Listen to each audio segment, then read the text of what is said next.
खबरों को पूरा देखने के लिए YouTube पर जाके सर्च करें NDTN न्यूज दरभंगा। चैनल को लाइक, सब्सक्राइब, कमेंट और शेयर करना ना भूलें।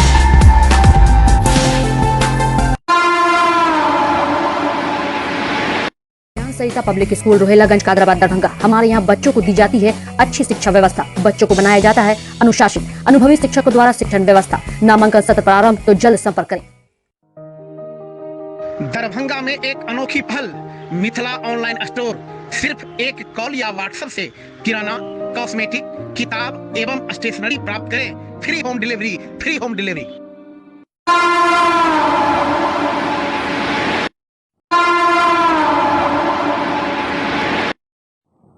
एपीएम थाना क्षेत्र अंतर्गत चंदनपट्टी गांव के रहने वाले 20 वर्षीय निराले के शव पेड़ से लटका हुआ मिला। शव को पेड़ से लटका देख लोगों के चीखने चिल्लाने के बाद वहां भीड़ इकट्ठा हो गई। इस घटना की सूचना जैसे ही परिवार के लोगों को मिली, वहां मृतक के परिवार पहुंचने लगे। 20 वर्षीय मोहम्मद निराले के शव को जैसे ही उसकी मां ने देखा तो उसे यकीन नहीं हो पा रहा था कि उसके बेटे की मौत हो गई है।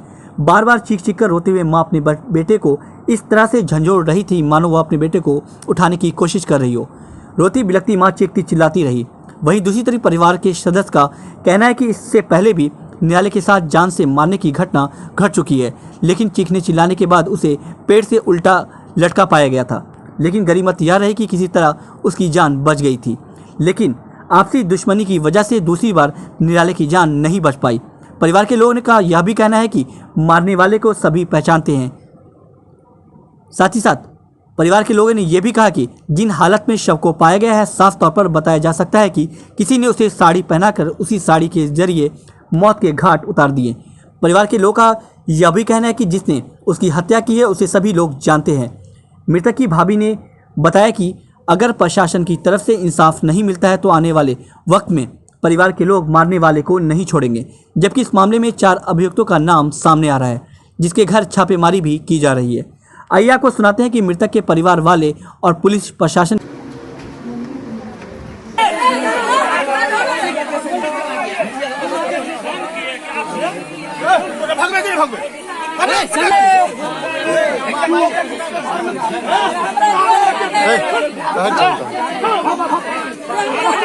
आप में कीजिए, एक काम कीजिए, आप सरकारी कुत्ता लेके ये खुद पता चल जाएगा कि कौन ले गया हमारे निराले को। अच्छा हाथ ठीक जोड़ है, रहा आप एक काम सिर्फ कर दीजिए, आप कुत्ता ला दीजिए। साथ साथ हम रहे हैं ना, हिम्मत हम कर रहे हैं, हम इतने पे भी सब्र करेंगे। कुत्ता ला दीजिए अपना काम। अच्छा ठीक है, हम लोग बात से लाश मिलने की खबर आई थी, जब प्रशासन वहाँ पहुंची उसके बाद क्या हुआ?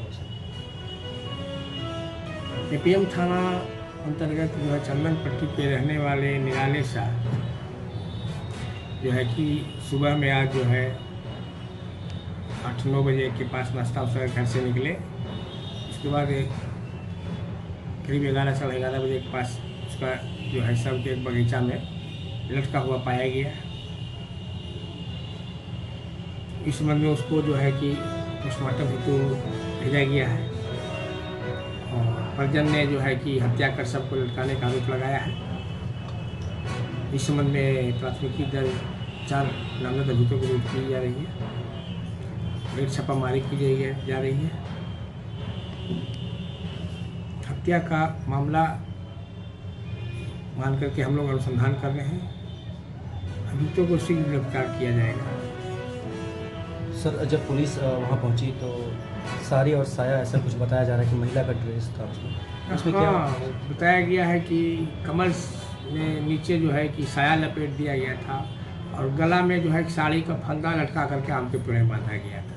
इससे मामला ही प्रतीत होता है कि हत्या का संदिग्ध प्रतीत होता है। सर, इसके बाद प्रशासन वहाँ पर क्या क्या स्टेप आप लोगों ने लिया? हम लोगों ने जो है उसको अभियुक्तों के घर की तरफ छापेमारी करवाए हैं। गिरफ्तारी हेतु कार्रवाई की जा रही है। किसी का नाम भी सामने आया? हाँ, नाम आ गया। 4 व्यक्ति का नाम आया है। सर, वहाँ पर क्या लग रहा है कि जो परिवार के लोग हैं वो क्या मतलब उसके बाद बोल रहे हैं? उससे जिनका नाम आया उनका बताया जा रहा है कि पूर्व से उनके दुश्मनी थी, इसी कारण जो है कि वही लोग हत्या किया है और इस तरह के पेड़ में लटका दिया गया। चल, थैंक यू। लड़का था, इसका नाम क्या था पूरा बताइए जी। इसका नाम क्या था पूरा? इसका मोहम्मद निराले था। ये करता क्या था? ये खस्सी बकरी का काम करता था जी। कितने साल से? ये जब से पैदा हुआ, जब होशियार हो गया तब से कर रहा है। इसका कोई साल नहीं। परिवार का मदद करता था जी। ये अपने पापा की मदद करता है। अभी 20 साल का है ये बताएं कि ये पढ़ाई लिखाई भी किया था? हाँ, कमरान स्कूल मेडिकल में पढ़ा। 8 तक या 9 तक पढ़ा हुआ है। कितना भाई बहन है? 5 भाई है, बहन एक भी नहीं है। अच्छा, 5 भाई में इसका नंबर कितना था? चौथे पर नंबर है। चौथे नंबर। तो जो घटना हुआ है तब आप कब आप लोगों को पता चला कि ऐसा घटना हो गया? ये जहाँ हुआ है 10-11 बजे की बात है। उधर बकरी वाली सब चिल्लाते आई है कि कोई लेडीज को फांसी लगा दिया। इसको साया ब्लाउज और साड़ी में लपेट के मारा। अच्छा। ठीक, ये मारा क्यों ये हमको भी पता है। नेट पे ये बनाकर भेजा होगा कि इस तरह हम मारे। ठीक, और जो मारा वो यहाँ पे बोला भी कि गाछी में मार के लटका दिए। ये उसी का काम है, जिसका नाम दर्ज हो गया। अब इंसाफ देने का वक्त है पुलिस का, या फिर खुद करेंगे। अच्छा, इससे जो जब आप लोग गए तो कैसे पता चला कि ये मेरा आदमी है? फिर जब खोला ये नहीं, ये गए तो हम लोग छुए भी नहीं, बोला पुलिस आ रहा है। जब पुलिस आया बोला उतारने को, हम लोग उतारे। मुंह पर अपने आदमी, इंसान को तो पैर देख के इंसान पहचान जाता है। हम तो गए तभी देखे पैर, हम कहे हमारे घर का बच्चा है। फिर पुलिस आया, खोल के देखे तब पहचाने कि हमारा बच्चा है। तो फिर इससे पहले जो घटना हुई थी आपने जी। बताया है, उस क्या वो क्या घटना थी? वो भी इसको उल्टा लटकाया था, इस बार इसमें लगाया फांसी। तो इसमें अगर इंसान को किसी को भी दे दो तो सांस रुक जाएगा। अगली बार पैर में लगाया था तो मुंह से बच गया कि थोड़ा सांस ले लिया। उस टाइम भी अगर वो लोग नहीं चिल्लाते, बकरी खसी वाले वहाँ पे चरा रहे थे, तो उसी दिन वो खत्म था। तो उस बार तो छोड़ दिए, तो उस बार हमारा बच गया था बच्चा। इस बार बच्चा गया, जान के बदले जान लेंगे। या फिर पुलिस इंसाफ दे, या तो फांसी दे या तो उम्र कैद दे, दो में से कोई काम करे। इस लड़के से क्या किसी की दुश्मनी होगी? हमारे घर से दुश्मनी है, मुर्गी से दुश्मनी तो मुर्गी के बच्चे से दुश्मनी हमारे। शुक्रवार को एसएसपी बाबूराम ने प्रेस वार्ता का आयोजन कर चिंटू सिंह की गिरफ्तारी को लेकर जानकारी देते हुए बताया कि चिंटू सिंह की गिरफ्तारी के बाद नए नए खुलासे हो रहे हैं। जिस दिन दीपक चौरसिया की हत्या हुई थी उस दिन अंदावा गांव स्थित चिंटू सिंह के घर पर 4 नहीं 6 लोग मौजूद थे और यह लोग शराब पी रहे थे। वहीं गली में खड़े चिंटू सिंह से उस गली से गुजरते वक्त दीपक चौरसिया के टकरा जाने के बाद कहासुनी हो गई, जिसके बाद उन 6 लोगों ने दीपक चौरसिया के साथ मारपीट की, जिसके बाद दीपक की मौत हो गई। उसी रात दीपक की लाश को ठिकाने भी लगाया गया। आइए आपको सुनाते हैं कि और क्या कुछ जानकारी प्रेस वार्ता का आयोजन कर वरीय पुलिस अधीक्षक बाबूराम ने दी। चिंटू सिंह की गिरफ्तारी हुई है और उनसे पूछताछ में कई नए खुलासे हुए हैं। इन्होंने बताया है कि घटना की रात में ये लोग चिंटू सिंह के अंदामा स्थित घर पे 4 नहीं बल्कि 6 आदमी थे। इनके साथ इन्हीं के गांव का एक नवीन सिंह और था और मुजफ्फरपुर का इसमें एक अभियुक्त है विकास, उसका ड्राइवर मनोज भी साथ में था। तो 6 लोग रात में शराब पी रहे थे। जब मृतक वहाँ से गुजर रहा था तो चिंटू सिंह गली में खड़ा हुआ था और मृतक दीपक चौरसिया उससे टकरा गया। इसी बात पर कहासुनी हुई और फिर इन 6 लोगों ने मिलकर उसके साथ मारपीट किया। मारपीट के क्रम में उसकी मृत्यु हो गई और उसके बाद रात को ही ये लोग लाश को ठिकाने लगा के आए और इसके बाद वहाँ एक स्थानीय मुखिया है, उसके यहाँ उन्होंने शरण ली। मुखिया ने इनको शेल्टर दिया, मुखिया ने इनको फिर यहाँ से भागने में मदद की। उसके बाद ये लोग सीधे नेपाल चले गए और नेपाल में छिप के रह रहे थे। हमारी टीम लगातार इनको वॉच कर रही थी। सिटी एसपी के नेतृत्व में लगातार छापेमारी भी हम लोगों ने दरभंगा जिला के कई जगहों पे, मुजफ्फरपुर, सीतामढ़ी, नेपाल बॉर्डर के आसपास काफ़ी जगह रेड हुई। लेकिन जब तक हम ये लोग छिप के बैठ गए नेपाल में, फिर हम लोगों ने वेट किया इन लोगों के वहाँ से निकलने का। इस बीच में 4 अभियुक्त तो कुर्की भी की थी। कुर्की के बावजूद ये लोग सरेंडर नहीं किए। 2 दिन पहले हम लोगों को सूचना मिली कि नेपाल से आकर ये लोग मुजफ्फरपुर में अपने एक पुरानी साथी के यहाँ रुके हुए हैं। वहाँ पे छापामारी हुई तो चिंटू सिंह गिरफ्तार हुआ और बाकी लोग भाग गए। और जिन अरुण सिंह नाम के जिस व्यक्ति ने शरण दी थी उसको भी पुलिस कस्टडी में लिया गया है और यहाँ जिस मुखिया ने शरण दी थी उसको भी हिरासत में लिया गया है। इन लोगों से भी पूछताछ की जा रही है और जो शेष अभियुक्त भागे हुए हैं उनके विरुद्ध भी छापेमारी की कार्रवाई जारी है। क्या लगता है सर, इन लोग चिंटू सिंह के साथ और दूसरे लोग भी कई बार मर्डर में पहले भी ये लोग जेल जा चुके हैं। कई लोगों का मर्डर का आपराधिक इतिहास है। चिंटू सिंह का सर कुछ और भी हाउसिंग बोर्ड से रिलेटेड मामला? सभी बिंदुओं पे, सभी पहलुओं पे जांच की जाएगी। सर, जिस मुखिया आपने इसकी बात क्राइम करके आए हैं, अभी तक जो पूछताछ में चिंटू सिंह ने खुलासा किया है उसके हिसाब से लाश को ठिकाने लगाने के बाद इन्होंने जो मुखिया हैं उनके घर पे जाके वहाँ शेल्टर लिया। वहाँ पे भोज था, इन्होंने वहाँ खाया पिया, शराब भी पी रात भर। सुबह में फिर ये मुखिया ने ही इनको वहाँ से जाने के लिए बोला और पूछताछ में भी बात सामने आई है कि फिर दोपहर बाद में भी ये मुखिया के यहाँ शरण लिए और उसके बाद शाम को मुखिया ने इन लोगों को यहाँ से भागने में मदद की।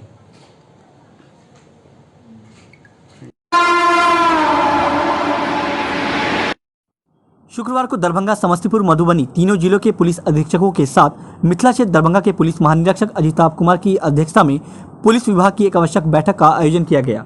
इस बैठक में दरभंगा के वरीय पुलिस अधीक्षक बाबूराम, दरभंगा के सिटी एसपी अशोक कुमार प्रसाद, मधुबनी के एसपी डॉक्टर सत्य प्रकाश, समस्तीपुर के एसपी विकास वर्मा मौजूद थे। बैठक समाप्त होने के बाद मिथिला क्षेत्र दरभंगा के पुलिस महानिरीक्षक अजिताभ कुमार ने बताया कि पूरे बिहार में लघु मरम्मत के लिए पुलिस हेडक्वार्टर ने प्रस्ताव मांगा था कि जहां थाना के ऑफिस भवनों में छोटी छोटी मरम्मत करवानी है, इसका प्रस्ताव पुलिस रेंज ने दरभंगा, समस्तीपुर, मधुबनी और बीएमपी दरभंगा इन चारों जगह का प्रस्ताव मंगवाया गया और इन तमाम प्रस्ताव को मिथिला क्षेत्र दरभंगा के पुलिस महानिरीक्षक अजिताभ कुमार ने आवश्यकता अनुसार ऑर्डर में डालकर इन तमाम प्रस्तावों को बिहार पुलिस हेडक्वार्टर भेज देने की बात बताई। पूरे बिहार में लघु मरम्मती के लिए पुलिस हेडक्वार्टर ने प्रस्ताव मांगा था कि जहाँ जहाँ थाना के जो और ऑफिसेज के भवनों में छोटी छोटी मरम्मतियाँ करवानी है, उनका प्रस्ताव हर रेंज वार भेजा जाता है। तो उस रेंज में मैंने तीनों जिला और मेरे यहाँ एक बीएमपी है, यहाँ पर दरभंगा में, उन सब चारों का मैंने प्रस्ताव मंगाया। उन प्रस्तावों को मैंने आवश्यकता अनुसार ऑर्डर में डालकर एक प्रस्ताव वहाँ पुलिस हेडक्वार्टर को भेज दिया है। उसी के लिए मीटिंग बुलाई गई।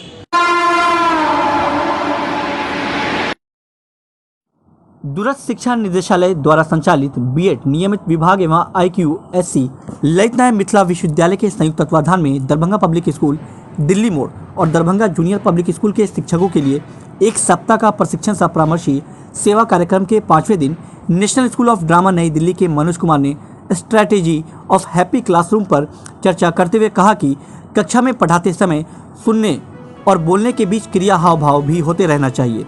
इससे बच्चों के ध्यान केंद्र बढ़ता है। करो और सीखो का उपयोग करने से छात्रों में करके सीखने प्रवृत्ति का विकास होता है। उन्होंने अनुभव जनित अधिगम की बात की और शिक्षकों को भी कक्षा में कभी कभी बच्चों की तरह बात एवं व्यवहार करनी चाहिए। वहीं दूसरी तरफ प्रथम तकनीकी सत्र में मेकिंग क्लासरूम इंटरेस्टिंग पर चर्चा करते हुए मौलाना आज़ाद नेशनल उर्दू यूनिवर्सिटी के डॉक्टर मोहम्मद अफरोज आलम ने कहा कि अलग अलग आयु में बच्चों का ध्यान केंद्र की क्षमता अलग अलग होता है, इसलिए कुछ मिनट की क्रिया कुछ अंतराल में करवाते रहना चाहिए ताकि बच्चों का ध्यान कक्षा में लगा रहे। उन्होंने कहा कि बच्चों के आगे बढ़ के सोचने का अवसर दिया जाना चाहिए और सीखी हुई बातों को जीवन के साथ कैसे कैसे जोड़ा जाए का अभ्यास कराना चाहिए। हमारे यहाँ जो बीएड रेगुलर है, दीदी के सहयोग से एलन मिथिला यूनिवर्सिटी करवा रही है। ये ट्रेनिंग कम कंसल्टेंसी प्रोग्राम है। ये डीपीएस स्कूल वालों के लिए हो रहा है। इसमें टीचर्स की प्रोफेशनल ग्रोथ होगी, क्योंकि टीचर्स तो टीचिंग करते ही हैं, पर टाइम टू टाइम जब उनकी प्रोफेशनल ग्रोथ होती है तो टीचिंग जो बच्चों को वो लोग क्लास लेंगे तो और एफिशिएंट क्लास लेंगे। इसी पर्पस से हो रही है। कितने टीचर शामिल हैं इसमें 80 टीचर्स हैं शामिल, 80 टीचर्स। कितने दिनों का है ये 1 वीक का प्रोग्राम है। ये 15 मार्च से स्टार्ट हुई है और 20 मार्च में ओवर कल हो जाएगी। क्या नाम है आपका? मेरा नाम है डॉक्टर रेशमा तबस्सुम। मैं यहाँ असिस्टेंट प्रोफेसर हूँ।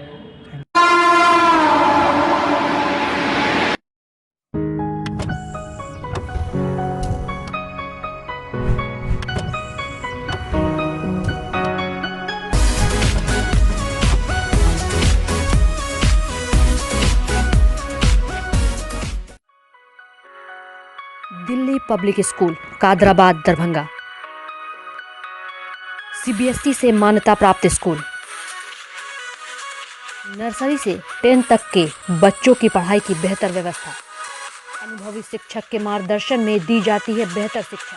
हमारे यहाँ छात्रों के बेहतर भविष्य के लिए smart classes, computer lab, science lab, library, hostel की अच्छी व्यवस्था।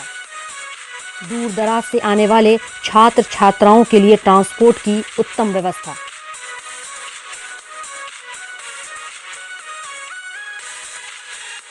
तो अभी नामांकन करवाएं। नामांकन सत्र प्रारंभ। नामांकन के लिए संपर्क करें दिल्ली पब्लिक स्कूल, कादराबाद, दरभंगा।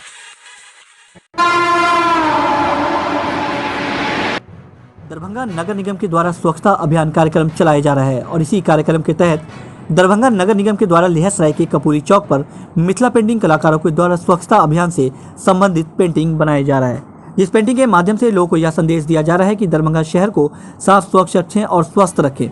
इधर उधर कचरा ना फेंके, कचरे को डस्टबिन में ही डालें। अपने घर एवं अपने घर के अड़ोस पड़ोस, घर के सामने में साफ सफाई रखें। वहीं दूसरी तरफ चलाए जा रहे स्वच्छता अभियान में भरपूर अपना सहयोग दें। दरभंगा शहर को सुंदर बनाने में आम लोगों को भी इसमें सहयोग करने को कहा गया है।